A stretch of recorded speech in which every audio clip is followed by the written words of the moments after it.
إن الذين كفروا سواء عليهم أأنذرتهم أم لم تنذرهم لا يؤمنون ختم الله على قلوبهم وعلى سمعهم وعلى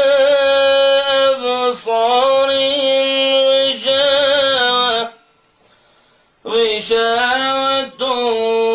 ولهم عذاب عظيم ومن الناس من يقول آمنا بالله وباليوم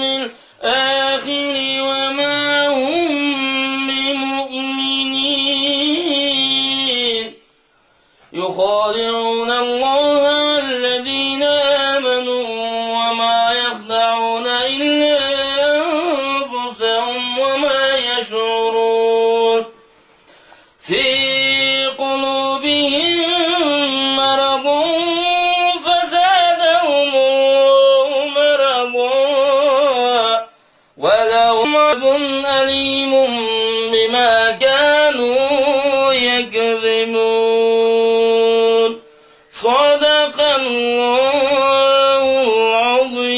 العظيم سبحان ربك رب العزة عما يصفون وسلام على المرسلين والحمد لله رب العالمين.